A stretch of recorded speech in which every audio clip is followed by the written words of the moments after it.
कल्पना कीजिए, पूरी दुनिया इलेक्ट्रिक व्हीकल्स की तरफ दौड़ रही है। हर देश पेट्रोल और डीजल छोड़कर ईवी रेवोल्यूशन की बात कर रहा है।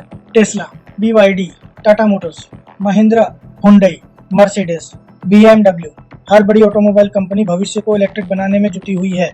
लेकिन अगर मैं आपसे कहूं कि पूरी दुनिया की इस इलेक्ट्रिक रेवोल्यूशन की चाबी केवल एक देश के हाथ में है, एक ऐसा देश जो चाहे तो दुनिया की लाखों इलेक्ट्रिक कार्स की प्रोडक्शन रोक सकता है, जो चाहे तो पूरे ईवी इंडस्ट्री की सप्लाई चेन हिला सकता है, और जिसने पिछले कई वर्षों में रेयर अर्थ प्रोसेसिंग और परमानेंट मैग्नेट टेक्नोलॉजी पर लगभग मोनोपोलिस्टिक पोजीशन बना ली है, वह देश है चीन। लेकिन अब भारत से एक ऐसी खबर आई है जिसने पूरी दुनिया के टेक्नोलॉजी एक्सपर्ट्स का ध्यान अपनी ओर खींच लिया है। बेंगलुरु के एक स्टार्टअप ने दावा किया है कि उसने ऐसी इलेक्ट्रिक मोटर विकसित कर ली है जिसमें चीन के रेयर अर्थ मैग्नेट की जरूरत ही नहीं पड़ती। अगर यह दावा बड़े कमर्शियल स्केल पर सफल साबित होता है तो यह केवल एक स्टार्टअप की सफलता नहीं होगी, यह चीन की सबसे बड़ी स्ट्रेटेजिक स्ट्रेंथ को चुनौती देने वाली टेक्नोलॉजी बन सकती है। लेकिन क्या वास्तव में ऐसा संभव है? रेयर अर्थ मैग्नेट आखिर इतना महत्वपूर्ण क्यों है? चीन इस सेक्टर में इतना ताकतवर कैसे बन गया? और क्या भारत वास्तव में आने वाले वर्षों में चीन की मोनोपोली को चुनौती दे सकता है? आज की वीडियो में हम केवल खबर नहीं समझेंगे, बल्कि उसके पीछे छिपी टेक्नोलॉजी, जियोपॉलिटिक्स, सप्लाई चेन और भविष्य की पूरी कहानी समझेंगे। और वीडियो के दूसरे भाग में हम बात करेंगे उस खबर की जहां रूस ने भारत को अपनी सबसे संवेदनशील फाइटर जेट इंजन टेक्नोलॉजी में सहयोग देने की इच्छा जताई है। लेकिन पहले समझते हैं रेयर अर्थ की असली कहानी। रेयर अर्थ आखिर होता क्या है? जब भी रेयर अर्थ का नाम आता है, लोग सोचते हैं शायद ये कोई बहुत दुर्लभ धातु होगी जो धरती पर मुश्किल से मिलती होगी, लेकिन वास्तविकता इससे बिल्कुल अलग है। रेयर अर्थ एलिमेंट्स कुल 17 विशेष धातुओं का समूह होता है। इनमें नियोडीमियम, प्रेसियोडीमियम, डिस्प्रोशियम, टर्बियम जैसे कई महत्वपूर्ण एलिमेंट्स शामिल होते हैं। दिलचस्प बात यह है कि ये धातुएं दुनिया के कई देशों में मौजूद हैं। भारत में भी हैं, ऑस्ट्रेलिया में भी हैं, अमेरिका में भी हैं, ब्राजील में भी हैं, वियतनाम में भी हैं। लेकिन असल ताकत खनिज मिलने में नहीं, उसे प्रोसेस करने में है। और यही चीन दुनिया से बहुत आगे निकल गया। चीन की असली ताकत क्या है?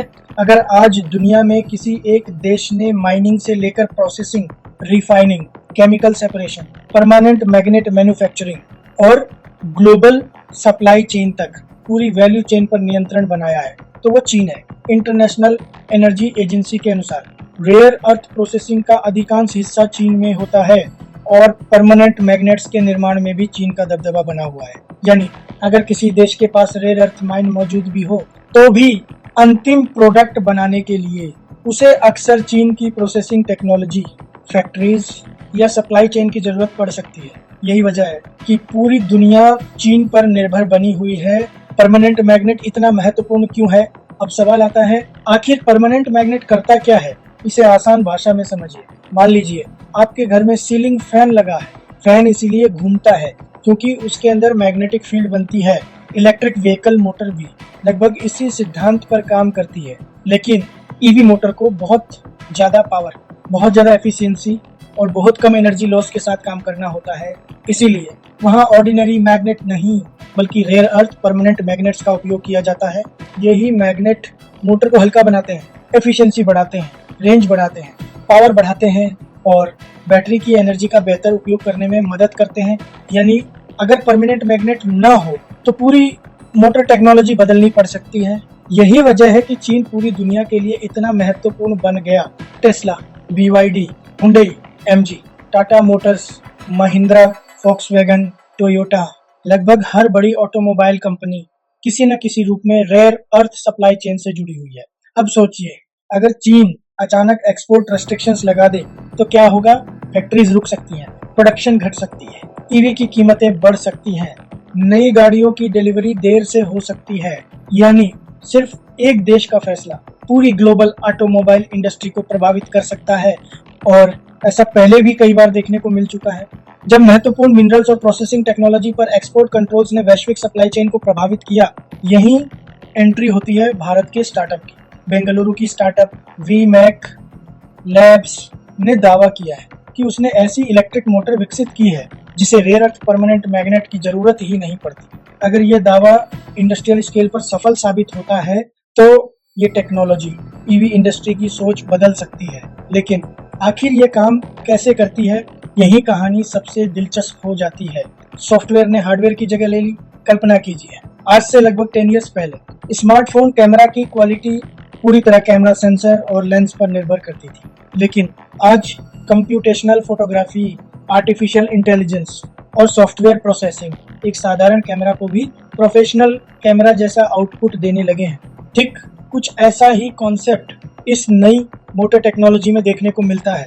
जहां पहले परमानेंट मैग्नेटिक फील्ड बनाता था, अब advance electronics, power control, software algorithms, copper windings और स्मार्ट मोटर कंट्रोलर मिलकर वही काम करने की कोशिश करते हैं। अगर ये टेक्नोलॉजी बड़े स्तर पर सफल होती है तो मोटर बनाने के लिए चीन से रेयर अर्थ मैग्नेट खरीदना जरूरी नहीं रहेगा। लेकिन यही सबसे बड़ा सवाल भी खड़ा होता है, क्या ये टेक्नोलॉजी वास्तव में Tesla, BYD, Toyota, Hyundai, Mercedes और टाटा मोटर जैसी कंपनियों के स्टैंडर्ड तक पहुंच पाएगी? क्या इसकी efficiency traditional permanent magnet motor जितनी होगी? क्या इसका कॉस्ट कॉमर्शियल लेवल पर प्रतिस्पर्धी रहेगा? क्या इसकी रिलायबिलिटी 10 या 15 वर्षों तक बनी रहेगी? यही वे सवाल हैं जिनका जवाब आने वाले कुछ वर्षों में मिलेगा, क्योंकि टेक्नोलॉजी लैब में सफल होना और लाखों व्हीकल्स में सफल होना दो बिल्कुल अलग बातें होती हैं। लेकिन अगर ये सफल हो गई तो भारत केवल ईवी मार्केट में नहीं बल्कि ग्लोबल टेक्नोलॉजी लीडरशिप की दौड़ में भी एक नई जगह बना सकता है। और यहीं से कहानी केवल स्टार्टअप की नहीं बल्कि नेशनल स्ट्रेटेजी की बन जाती है, क्योंकि जिस टेक्नोलॉजी पर पूरी दुनिया निर्भर हो उस टेक्नोलॉजी का विकल्प विकसित करना सिर्फ बिजनेस नहीं बल्कि जियोपॉलिटिक्स भी बदल सकता है। लेकिन दोस्तों, अगर आपको लगता है कि आज की सबसे बड़ी खबर यही थी, तो अभी कहानी खत्म नहीं हुई है, क्योंकि दूसरे भाग में हम बात करेंगे रूस के उस प्रस्ताव की जिसे कई डिफेंस एक्सपर्ट्स पिछले कई वर्षों का सबसे बड़ा टेक्नोलॉजी ऑफर मान रहे हैं। क्या रूस वास्तव में भारत के साथ अपनी advanced fighter jet engine technology साझा करने को तैयार है? प्रोडक्ट X-17S इंजन आखिर इतना खास क्यों है? क्या इससे एमका प्रोजेक्ट की दिशा बदल सकती है?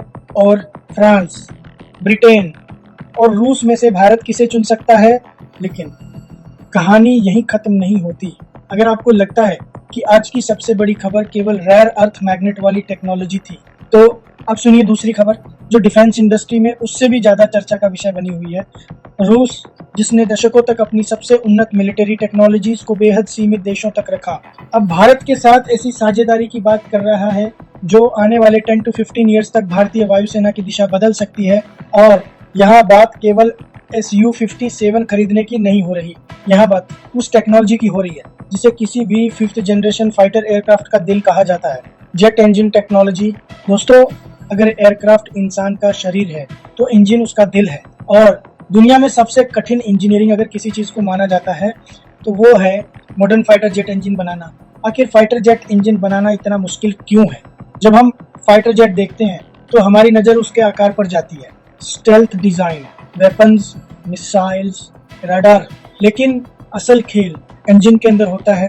कल्पना कीजिए एक ऐसी मशीन जो हजारों डिग्री तापमान पर लगातार काम करे, सुपरसोनिक स्पीड पर एयरक्राफ्ट को उड़ाए, कुछ ही सेकंड में जमीन से आसमान तक पहुंचा दे और हर मिशन के बाद फिर उसी भरोसे के साथ उड़ान भर सके। यही कारण है कि दुनिया में आज भी केवल गिने चुने देश ही आधुनिक फाइटर इंजन बना पाते हैं।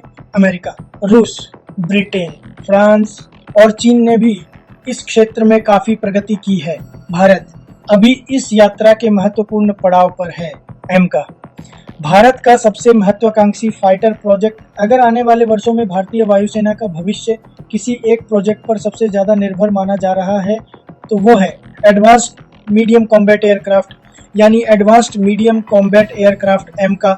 ये केवल एक नया फाइटर जेट नहीं है, ये भारत की एरोस्पेस इंडस्ट्री का सबसे बड़ा सपना है।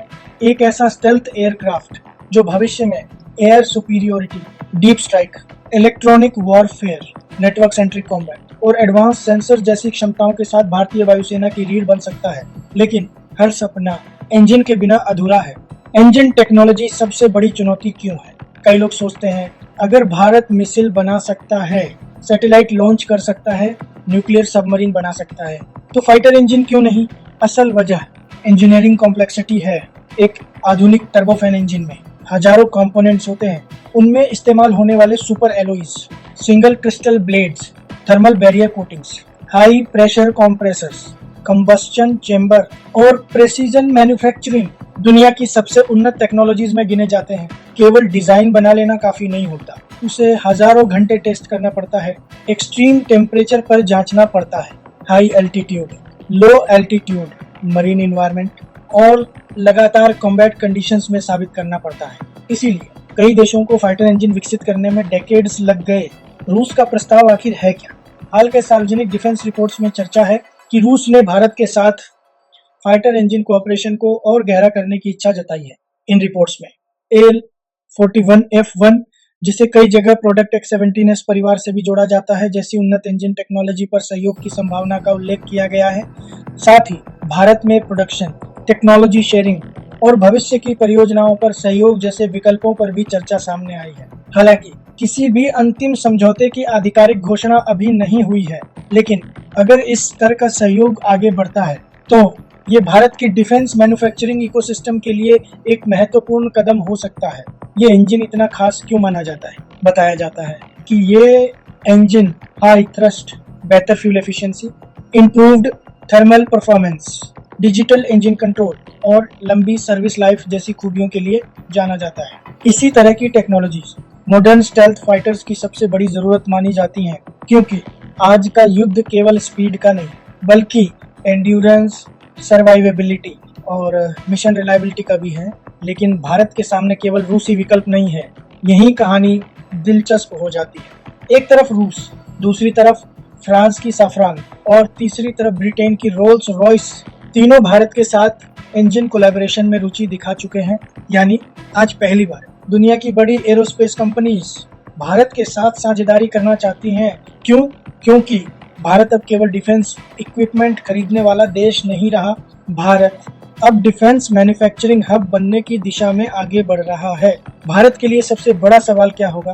क्या केवल इंजन खरीदना सही होगा या टेक्नोलॉजी ट्रांसफर ज्यादा महत्वपूर्ण होगी? क्या केवल असेंबली लाइन लगाना पर्याप्त होगा या पूरी डिजाइन कैपेबिलिटी भारत को मिलनी चाहिए? क्या भविष्य में भारत अपने एमका, TEDBF और आने वाली पीढ़ी के एयरक्राफ्ट के लिए पूरी तरह स्वदेशी इंजन विकसित करना चाहता है? यही वे सवाल हैं जिनका जवाब आने वाले वर्षों की डिफेंस पॉलिसी तय करेगी।